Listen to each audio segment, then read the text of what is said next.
Hello and welcome to the CX Files podcast. I'm your host, Mark Hillary. Well, it's finally the end of 2020. This is the year that many of us would really just like to forget. The only good news we have now is that some countries have started giving the COVID vaccine to people, so there is some light at the end of the tunnel at least. For this final CX Files of 2020, I have pulled together some of the best international analysts focused on CX, and they're all friends of the podcast. Marianne Rutz is the founder of Rutz Consulting, based in Stirling in Scotland. Stephen Loynd is the founder and principal analyst at TrendzOwl, based in Arlington, Virginia, in the US. And Peter Ryan is the founder and principal of Ryan Strategic Advisory, based in Montreal, Canada.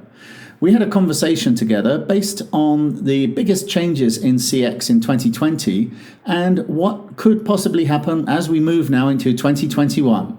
Happy New Year. Okay, so I'm going to go through our three experts then, summarizing their views on 2020, focusing on what was the most significant event or trend, regarding CX this year. So let's go Peter, Steve, and then Marianne afterwards. Well, Mark, thank you very much. I think that in terms of what I've seen as the most interesting trend for 2020, and let's be frank, I think that this has been a year that we can really say has been unparalleled in the customer experience domain. But I think that, well, a lot of people would say the biggest trend that they've seen or the biggest facet they've seen for the past 12 months has been the Dunkirk-like shift towards the work-at-home model. I think for me, it's the extent to which we're seeing strain on the work-at-home model. The reality is that it's proven to be a very resilient way of doing business, especially in face of the pandemic. But I'm looking at a lot of the research that's come out over the course of the past few months that's showing that the impact of working at home exclusively on agents that have been moved out of the contact center is really starting to take its toll in terms of not just the motivation and not just the willingness to get up and exceed the customer experience expectations every single time, but also in terms of stress, anxiety, depression, the fact that they're not able to socialize, the fact that they're not able to get direct one-on-one feedback from their supervisor. They can't participate in some of the activities that are done for team building in person. And to my mind, we're seeing more and more of this the past couple of months that's been coming out in terms of posts on LinkedIn or news articles, etc. And I really believe that one of the things that I have really picked up on that I think is going to be, for me, the number one issue is the extent to which this model can be used in a consistent fashion going into 2021, where not just customer experience is going to be seen to be delivered from the best possible angle, but also in regards to the extent to which agents, the people on the front lines, their health and well-being from a physical and mental state are going to be taken into account too. Okay, Stephen, let's go to you. That's great. Thanks, Mark, and thanks for having me. Just to echo quickly Peter's point, before I add a little bit of my own perspective, is that I saw an announcement this morning that Cogito has a new solution for what they're calling the empathic enterprise, and it's AI enabled. And I'm just reading a quote from the release I saw this morning. The remote work environment has made it more difficult to establish and maintain empathy at scale and has accelerated the need for technology to bridge that gap between physically distanced humans. So I think this is a great point that Peter's making. And we've heard a lot about it from the likes of the Fifth Talent and Brian Kearney's shop. They did a great survey on this. So I echo that sentiment 100% on what Peter's saying. I would add to that and to kind of carry the Cogito example a step further. For me, my main observation for this past year, of course, is all about the work from home shift, but it's part of a larger great restructuring. And I borrow that term from McAfee and Brynjolfsson in a book they wrote about 10 years ago now, where technology, they suggested, was racing ahead and our organizations and skills were trying to keep up.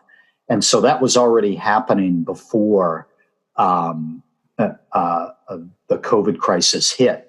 And the work from home model, as I see it, is sort of very much enmeshed in that. So disruptive technologies New business models, in other words, are having impacts across the world in just about every industry.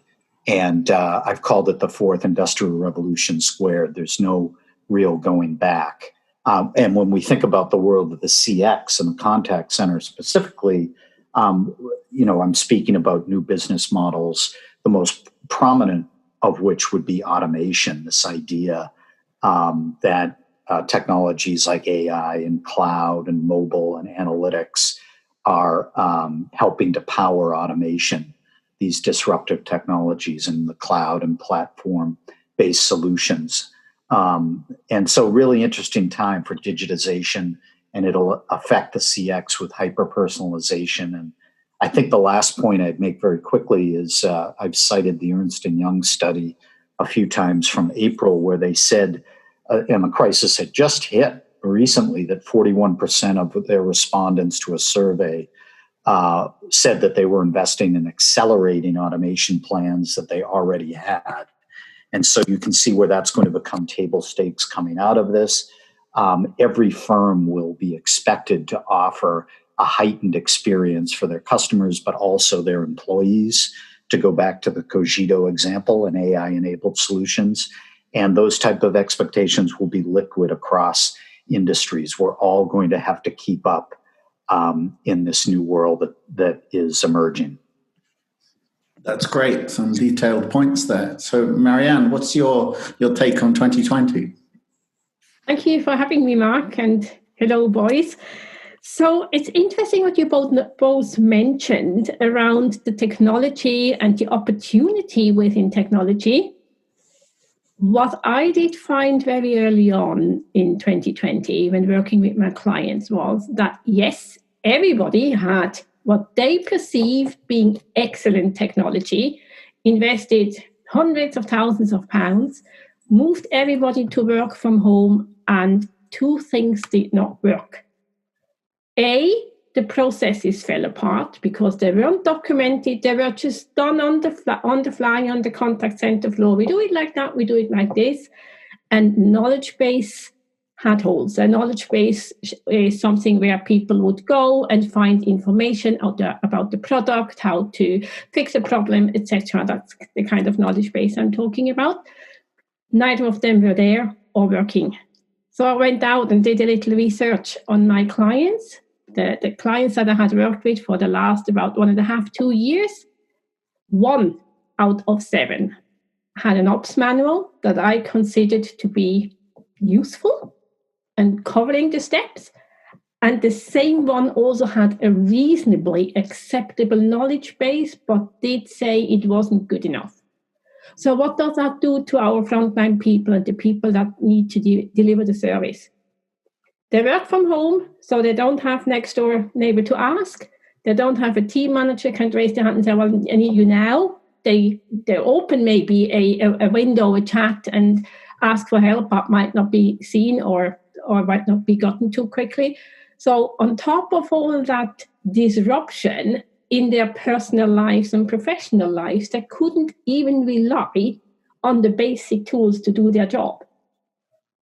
Pair this with the long waiting times some of the customers experienced. So, 40 minutes, 50 minutes. There was a study released today whereby the top 5 energy providers today have still a long waiting time, like up to 41 minutes to speak to an agent 9 months into the pandemic.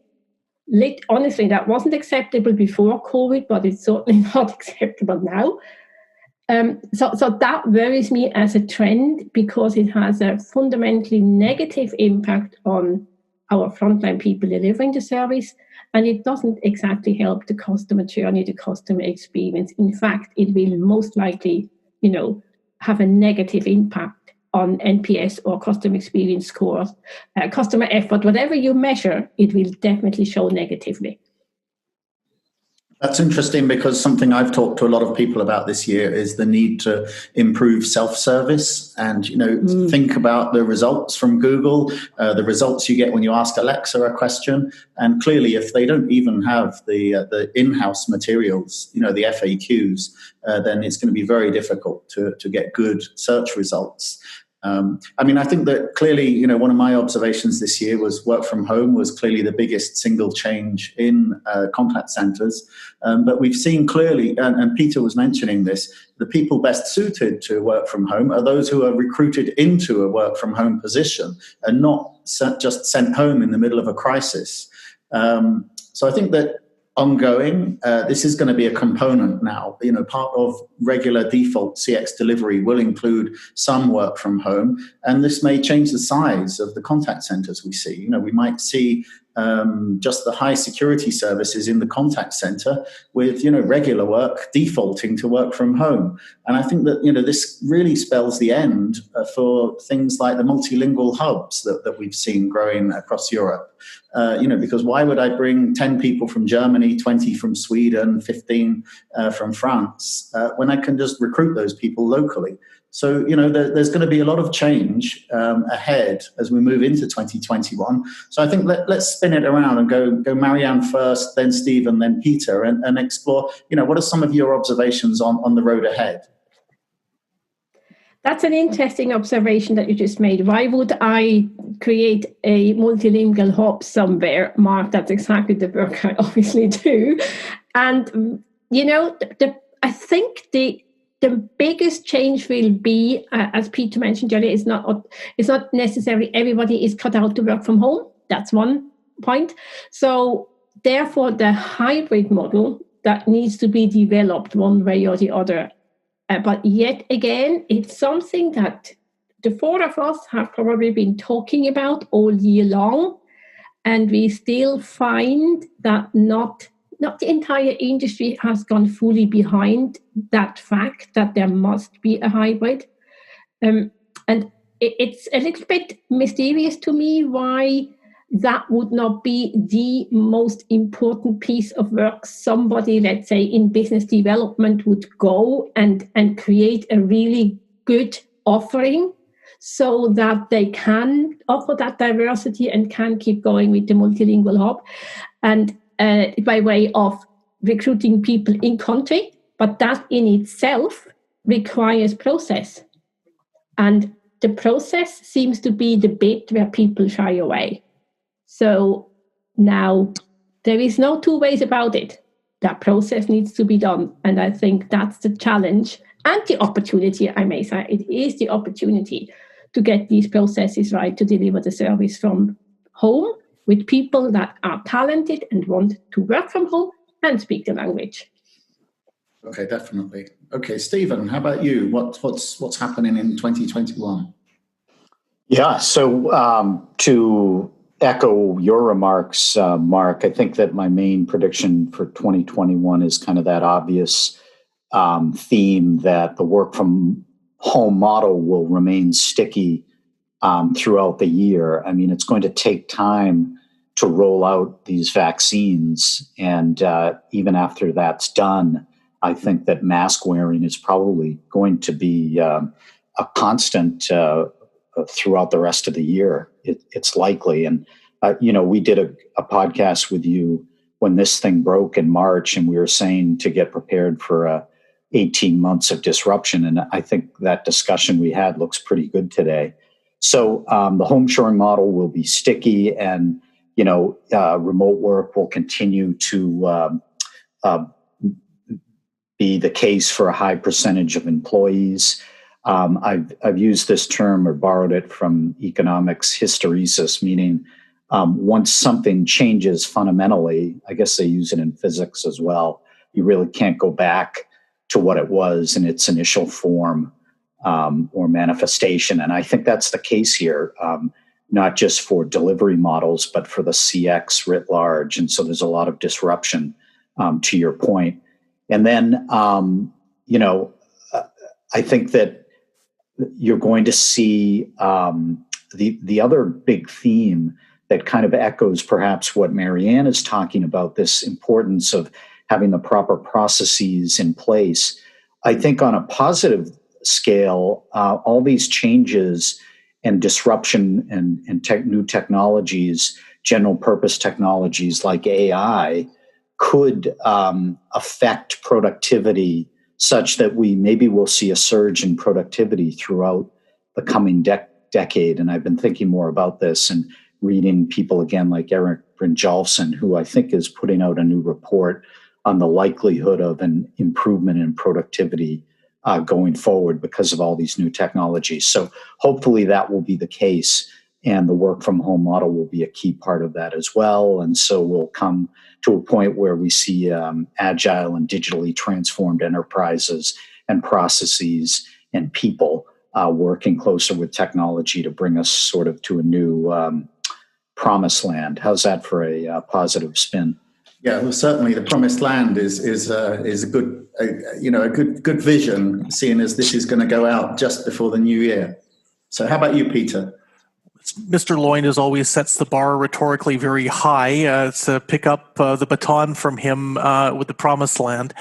But look, I think going into 2021, I will not dispute the fact that the work from home model is going to remain sticky. That said, I'm not ready to write the contact center off just yet from a facility standpoint. One of the things that has struck me is the fact that during the period that we've gone through the past several months, there's been a lot of contact centers that have still remained up and running, and that they have done a great job ensuring the safety and the security from a health standpoint of employees. My sense will be, though, that the contact center facility will change. I think that we're going to see an increased level of configuration that will involve social distancing, that will involve perhaps the makeup of the availability of sanitizer, all the way from going into the entrance through to where employees are going to exit. I think that the remark that was made earlier about mask wearing is with us for good, and I think that can't be a bad thing, COVID aside. Over the course of the past several months, I can't remember a period of my life where I've literally been this healthy. I've not caught any colds or flu, and I'm knocking on wood as I'm saying that, but this is the reality. I think a lot of these measures have really protected people, and the contact center operations, while there might be fewer people in them, will certainly remain in place. And I'm just going to qualify this. We all work in the CX space. We all know contact centers, and we're all acutely aware of the literally hundreds of millions of dollars that companies have spent in terms of acquiring property, retrofitting property, making them environmentally friendly. They're not going to put these to the side. These are not going to be mothballed, and organizations are going to want to try and sweat their assets as much as they possibly can. Now, another point I think that we need to take into account for 2021, I can't remember a period over the course of the past 2 or 3 months where I've seen as many questions coming across my desk about alternative offshore and nearshore locations than ever before. I mean, literally everything is on the table. What I would say in 2021, I will predict that there's going to be not a mass exodus from some of the traditional locations, but I think a redressment, a rebalancing between capacity that organizations might have set up in perhaps some of the more popular offshore or nearshore destinations, while at the same time they're going to be looking to see where they might be able to house capacity in spots that perhaps in the last couple of years might not necessarily have been on the radar, but are going to become much more viable alternatives. And a lot of this comes down to business continuity. A lot of this comes down to the fact that no organization, whether it's an outsourcer representing clients or captive centers themselves, are going to want to have all their eggs in one proverbial basket. And if I can just say to all of us on the Zoom today and all the people who are listening to the podcast, I would say that there's probably going to be a lot more tire kicking on many different locations, whether it's in the Americas, whether it's in EMEA, whether it's in APAC. And nobody should be surprised with announcements in 2021 that an organization has decided to set up a CX operation in a location that otherwise would never have been thought of before. I literally believe that everything is going to be on the table in that regard. Well, that's something that I was talking to with Marianne just before we came on for the actual recording, was the whole industry is in a sort of state of flux and everybody's asking questions. And, you know, it's a selfish point, but that's great for the analysts and advisors because I've never been so busy. I mean, just on the point, back to the point, I think, as we're moving into next year, certainly I think work from home and the trend to work from home will trigger other things within the industry. So gig CX is a big one that we've seen. The idea that you just pay the agents each time they interact with a customer rather than for like an 8-hour shift. I think that a lot of people will start exploring that option. But then they'll also maybe change hiring, going completely national or even global rather than hiring locally within cities. So you no longer need to commute to the office. So why not just go national with your hiring? And then also focusing on brands and hiring people who love fashion to support fashion brands, or people who love technology to support tech brands. So I think that will be another big trend in the year ahead. Now, I'd like to wrap up, but if any of you got any other final comments or points you wanted to make about the road ahead, then feel free to shout. Yeah, I just, Mark, I think what you said there kind of sparks a thought that to return to this idea of optimism, all these changes that we've seen over the last few months, this has been an historic year, and maybe it so happens that, and this is part of what I think Peter's point too, everything being on the table, maybe the imaginations that are being stimulated by this in boardrooms and at different organizations are going to produce things that we hadn't foreseen. And maybe this goes back to my point about greater productivity as well. I mean, maybe coming out of this, we will have learned so much from circumstances and from how we responded to things that we'll have a new way of looking at things and new models will emerge. And I'm hopeful that'll be the case. Amen to that. Yeah, absolutely. And I think one point really that came out, and I'm really hoping that our listeners will really take it to heart. At the end of the day, it's all these new ideas, all these new concepts. We have to make them happen with the end user in mind, the customer. And by that, I mean the customer, and with the people that deliver the service. And I cannot stress that enough. If these two are not the main priority, we could have the best ideas under the sun, and it will still not deliver what we all know and believe the technology, the knowledge, the enthusiasm, the willingness could do. So I think that's my final word. That's a great positive note to end on, and that picks up on a book that I've been reading just recently is Anne Boden's book about how she started Starling Bank.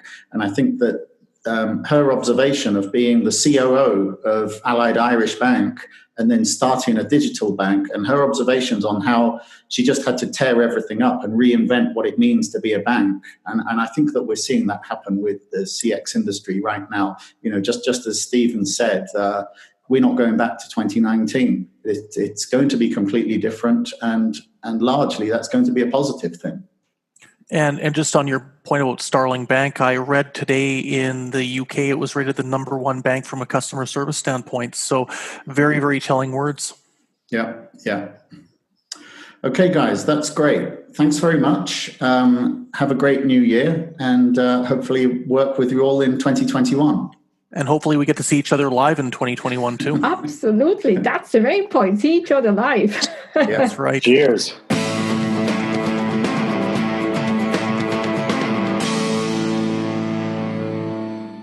Thanks for downloading the CX Files podcast. If you have a moment, please give us a star rating or review on your favorite podcast provider, because this really helps other people to find the podcast. If you have any suggestions for future guests, or ideas, people, or topics, then please just find myself, Mark Hillary, or Peter Ryan on LinkedIn and send a suggestion.